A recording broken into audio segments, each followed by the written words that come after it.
Give him the clap. Give her the clap. She got the clap. Welcome back, everyone, to another episode of the Lamorne After. I have some sad news. I've come down with tuberculosis. Again? Just kidding. Welcome back to the Lamorne After. So, guys, a little something different because the schedule is kind of crazy, but we still want to put something out. So we're doing a little bit of a shorter episode today, just to give you guys something. We have an announcement we're going to tease. Mm-hmm. We have a great episode coming out next week. Ooh, with Jason Reitman. In honor of the film Saturday Night, which is getting rave reviews. It's in select theaters right now in Los Angeles at the Grove, the AMC in Century City. If you're in New York, it's at a couple of theaters there. Please go check it out. But then right before the movie releases on October 11th, we got Jason Reitman right here talking all things tiki. Yes, that's right. You guys will tune in next week. You'll see. Yeah. So we have an announcement to make regarding the podcast. It's for the better of the podcast. I think it's gonna blow us up. I don't know. It's gonna do gangbusters on all of us. It's just gonna expand us a little bit. It's always good to partner up with folks who have a additional reach that we all here don't have. So I can't wait for you guys to check out the new edition of our show. Oh, talking about reach though, I have a nice. I've always said if like Planet of the Apes actually happened, I'm chilling, dude. I could fucking swing. Are you good with? I think I've seen you do one muscle up. I could go branch to branch. We can go, bam. So, one muscle up? No, I think the most I've ever done is 7. You've never done 7 in muscle? Ask Matt Nauska. I did it with him on Venice Beach. You know what's crazy about getting in that kind of shape that I got in? Where for Men's Health, and if the photos are there, we'll pop one up. You had your cheeks out in a few photos. I did have my cheeks out. I was popping ass. You were popping ass, and you had the top of the Lincoln Tunnel showing, not the full not cheek, not the full Lincoln, but like the top of the Lincoln Tunnel. Yeah. Where the sign says Lincoln Tunnel is ahead. It was dark.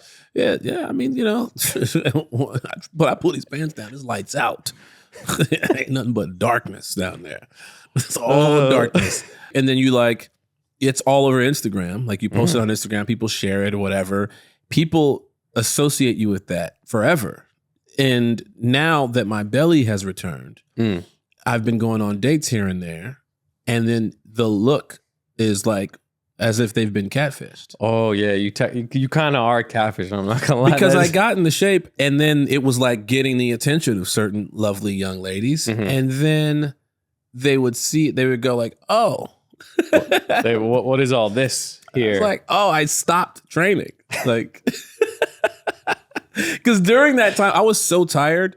I was so stressed out. I wasn't going on dates. Like, I took a long hiatus from going on dates while I was in shape. And I was like, what a idiot.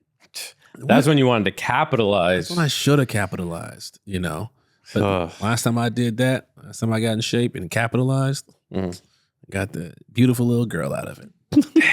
Got your boy showed up with abs. You guys, the new hotline, people have been hitting the hotline. Yes. You instructed them when they leave a message, use your sexiest voice. Mm-hmm. I think people have been doing that. Yeah. Because everyone's sexy voice is their own. Don't be beating off, though, when you leave a voicemail. Because some people, we've gotten some of those calls, we're not airing them, where people are straight up talking while clearly going to town on themselves. Just cranking themselves? You tell them sexy and they immediately go into perverted mode. I'm talking like old school R&B sensual. Yeah. Sexy like that. Don't go new school R&B where they talking about their booty holes. And we over here making love. Mm-hmm. To the hotline. Yeah, making love to the hotline. That's right. Yeah. Like when you nuzzle up to the back of the neck and just go, But nowadays they nuzzle up to the back of the neck and they go, anal. Like you ever nuzzle up on the back of a girl's neck, but it's just a tiny bit too hairy on the back of that neck? She got the reverse Eddie Munster. Yeah. She got her widow's peak in the back. Yeah, and you're like, oh, I'm going to take my hand or my face away from it. I don't know. I like it. Mm-hmm. You get lost in there, huh? You get lost in there, bro. Like you find all kinds of stuff in a hairy woman. Lost in the sauce, man. You find loose change in there. That's crazy. You never found a nickel out on the back of a girl's neck. Right a nickel in the back of the neck, bro. All right, so we have our first voicemail. Let's we're gonna cue that up. Let's hear who this is from. You said to use your sexy voice, so I'm going to use my sexy voice in case you're like, why is he talking like this? Hello, Lamorne and Kyle. It's good hearing from you. Congratulations on the Emmy win, Lamorne. You really deserved it. Shout out to Kyle for being a really, really good sidekick. Soon to be his own hero as well, alongside other heroes. Anyways, my point. What is your I was name? wondering if you had a top 5 directors list or a list of directors on your top 5 that you want to work with. But I'm more curious at your top 5 directors ever, living or dead. Oh, And man. this is Popcorn Poppy from the Popcorn Poppin' podcast. You can bleep that out if you want, but No, we're keeping just it in there, saying, Popcorn I review Poppy. movies and TV. That's why I'm asking about directors. Congratulations on the Emmy, bye. Thank you, Popcorn Poppy. Am I crazy, or did he not get like kind of Cajun at the end of his sexy I voice? thought he was Channing Tatum from Deadpool. Ooh, I'm about to make a name for myself here. Oh, yeah. Yeah. Top 5 directors. Well, crawfish, yeah. Top 5 directors. Now, of all time, or like, because I'll go with my top 5. Top 5. I haven't thought about this, but obviously I love Spike Lee. Mm-hmm. Since the beginning of his career, he's been like ahead of the curve. He has his own style. You know what I mean? Like you know, sometimes when you're watching a Spike Lee movie, he'll put you on that little still thing and have you just move and everything's moving around you. And I think that's such a cool tool to use. And it's like his signature on it. You know what I mean? Besides just being like a master storyteller. So Spike Lee, I got in there. Man, I'm not just saying that because I just worked with him, but I love his movies, and the experience that I just had with Jason Reitman on Saturday night was so effortless. Like the way he never looked stressed, and I was the most chaotic set I've ever been on.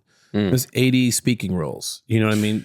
People's mics are hot at all times. Crazy. That was one of the craziest sets I've ever been on. And I've worked with a lot of directors that are great, but they're very frazzled and they're just you can see the frustration when something goes wrong and they're micromanaging and they're doing all this. So I'm going to put Jason Reitman in my top 5. I'm going to go Malcolm Lee.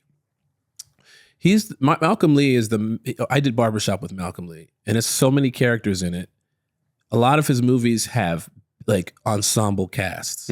That's hard to direct that many personalities. You know what I mean? Oh yeah, that movie had some personalities in it. Oh my God, legendary personalities. And Malcolm Lee made it look so easy. The way he would, even the way he would conduct your joke telling. Sometimes I remember one time I was doing a scene with Cedric the Entertainer, and we were going back and forth making jokes, and I went out of character because I just wanted to roast just like how he was doing. And then he pulled me to the side. He was like, "Lamorne, it's not your character." He was like, Cedric was roasting people? Yeah. Oh my God. Man, that was the wildest set because everybody's a home run hitter comedically, and they were just going at it. Wait, was it the first or the second where he's like, "Man, you one piece away from Jenny Craig"? I think that was the second one. Oh, okay. You one piece from Jenny Craig Reed or something. So I'll say Spike Lee, Malcolm Lee, Jason Reitman. I mean, I gotta go Steven Spielberg. 100%. Steven Spielberg is, you could argue, the greatest director of all time. Yeah. He is the master storyteller. You know what I mean? Everything he does looks like an adventure. It looks like an experience. And he's just a master at what he does. So I'm gonna go Steven Spielberg. And damn, I know I'm missing out on some people. I know I'm forgetting something because I got Tarantino up there. I got Scorsese up there. For sure. I got Ryan Coogler up there. Even though his career hasn't been as long as the other folks, he's so dope at everything that he does. So that's going to be a hard one for me. I love that list. I'm going to just add a shout out to John McTiernan. He did Predator. He did Die Hard, a ton of other movies. Legend. Shout out to you. Yeah, and Lorene Scafaria, I worked with her on New Girl. She's so dope. She did what, Hustler? I think Hustler's with Jennifer Lopez. She did Seeking a Friend for the End of the World. Seeking a Friend for the End of the World is one of my favorite movies. So I'm gonna probably put Lorene in there. Top 5. Yeah. Do you have a top 5?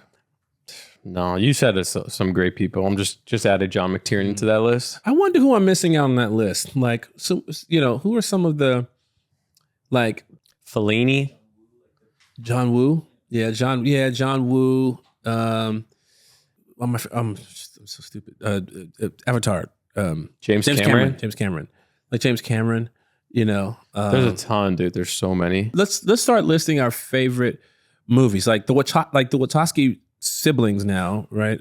I know they're sisters. Well, they're the sisters now. I mean, The Matrix is my favorite movie of all time. I mean, what they did with that movie, so good. Some of the other ones I wasn't a fan of, but that first one, I think you automatically catapulted into legendary status with that one.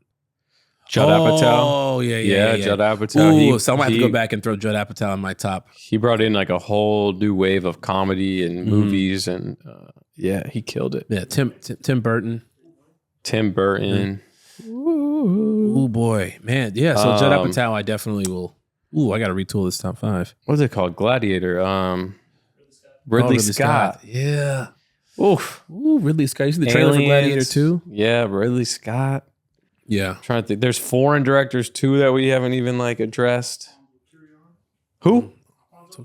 Alfonso Cuarón? Cuarón? Did you just say Alfonso Cuarón? That's how you know you're white. You Anglo as hell, hermano. Yeah, dude. Bro, POC for life, son. Come on. Okay, cool. I leave your comments in the below. Who are your top 5 favorite directors? That's what I want to. That's what I want the comments to look like. Top 5. Just your top 5 favorite directors. I mean, they don't have to be. They could be people we've never heard of. They could be friends of yours, people who you think are really great, and you want people to know their names. Just who you respect. Top 5 favorite directors of film. Boom. Okay, what's the next voicemail? Voicemail. Hi, my name is Bree, calling from Akron, Ohio. Just calling to say that I love when Alicia's on. Please have her on more. And since I'm a huge fan of Leash being on the show, I was wondering if there's a story from each of you, your funniest story with Leash that you can't share. All right, thanks. Bye. Love the show. Thank you, Bree from Akron, Ohio. Alicia Renee is our most requested guest. When we go out, there are places people will go, where's Alicia? She's got to be back on the show. She's got to be on the show. Sneaky Leash. Sneaky Leash. So we call her. Always taking things. Yeah, so we call her. I'm making sure my Emmy's still here because Sneaky Leash will walk out with the Emmy in her hand. She does all the best Emmys. She's got. I gave her that nickname because she is very sneaky. Yeah. And like, for example, I'll go try to use the pepper and like my pepper's just gone. Yeah. And then I'll text Leash and be like, Leash, do you have the pepper? And she'll go, oh yeah, I was going to bring that back. Oh, it'll be back tomorrow. I'm like, you took our pepper? There was a moment where Alicia was always like being, she still kind of is health conscious. She's always talking about her diet. She'll walk in and she'll go, you didn't say nothing. I go, say what? She's like, I'm down 10 pounds. Yeah. And I go, okay, cool. Congratulations. And then we'll sit down to eat. And then I'll be like, what are you getting? She'll say that. And then I go, what are you getting? I'm like, I'm getting that. And what are you getting? I'm getting that. And before you know it, she has a piece of everything that we ordered on her plate. It's just like, I just want a corner. I just want a corner. I go, 4 corners is a whole, right? So she eats your food first. Yeah, she'll try a bite before you even get a first bite. If you get like a drink, she go, ooh, that looks good. Yeah. She'll just take it and take a sip and put it back down. And I go, let me get the first sip. No. Now I gotta have your backwash in my drink before I even had it. You know? So she's really funny with that. And it's actually shocking when we go to eat and she's like, she didn't take a piece of something. And then if you don't say anything, she'll remind you. She'll go, you didn't say anything. I go, like, what? Oh, you're down 10 pounds, right? Yeah. She goes, no, I didn't take a piece. Oh, that's right. And I'm down 10 pounds. So shout out to Alicia Renee. Man, it's starting to feel like she's going to be a permanent on this show. Do we have to make room on this Well, couch? she said she was starting her own podcast. Yes. Maybe this will be there the is such a catalyst. demand. Yeah, there's such a demand for Alicia Renee that I think that she should start her own podcast. I know she says she is, but you're the fans out there. Go. Please start sliding in her DMs. There's 2 things we need in those DMs. We need words of encouragement and we need dick pics. Yes. So just go ahead and just flutter with the dick pics. So shout out to Alicia you. Renee. Yeah. Oh, yes, guys. Also, for you guys who are just listening, the hotline number is 323-238-9395. Again, if you want to leave a message, which we encourage, that number is 323-238-9395. Oh, we have a question here. This is from Gertrude. Gertrude Brooks out of Normalton, Pennsylvania. She's a dentist. Damn, it says all that on the card? Yeah. No wow. parents. No parent. They left her at Disneyland. Oh, shit. They ran away with another rival carnival that was there. Her parents are carnies. Yeah. She has a kid in which she doesn't have visitation rights because Lord. she drinks a lot. Oh. I'm so glad she found the time, though, to leave us a question. That's priorities. Also, fuck them damn kids. Oh, okay. So she doesn't want to see the kids. Okay. Anyway, thank you, Gertrude. Taylor has her Swifties. Justin has his Beliebers. What should fans of the Lamorning After be called? Well, also remember, Diddy has his diddlers. Don't leave him out. It's just a team of guys diddling in Diddy's name. Oh no, the diddler struck again. Diddler. Hurry up, Robin. We got to get these 1,000 bottles of lube out of here before the building goes down. Okay, so the question was, what do we name fans of the Lamorning After? Yeah. That's a really good question. The after pills. The morning after pills. The after pillars? Our plan, after pillars are our plan Bs. Oh, our plan Bs? Yeah, we could be called all the fans could be called the plan Bs. The plan Beers. The Lamaniacs. Ew. That didn't make it to growth. Oh. Again, best science podcast of 2026. That's right. We could be called the Neil deGrasse Tysons. Oh. Yeah. Huh. Anybody? Any suggestions that here that anybody? We also want you guys at home to comment below because I feel like whichever comment gets the most thumbs up, I think we just rock with that. Yeah, we're gonna rock with that one. We get the t-shirts made, barring that it's appropriate. Yeah. And here's a funny thing too. Here's an interesting incentive for you to put your comments below. If we end up choosing your title for our label for the fans, we're gonna make that into merch, and then you get Kyle's percentage of the merch. I'm gonna co-host. He's got a pretty high percentage. Get my lawyer on the phone. My fingers are crossed, but we'll shoot you a little something. You know what I'm saying? We are back next week. Yes, with Jason Reitman, and we're going to announce the announcement that we teased announcing. Yeah, because there's an announcement that we teased. Yes, and it will be announced. And I think it's good that we're going to announce the announcement because sometimes announcements don't get announced when they should be announced. Here's the thing, Kyle, about announcements. Tell me. I come from a middle-class family. And in my family and in my neighborhood, okay, people were being people and making announcements. But in those announcements are the people. Yeah. And I'm from a middle-class family. Because the children of the community are the children of the community. Okay, I'm talking. I'm speaking here. Here's sorry. I'm sorry. All right, guys, we're back next week. We'll see you next week. Full episode. Jason Reitman. We can't wait. See you guys next week.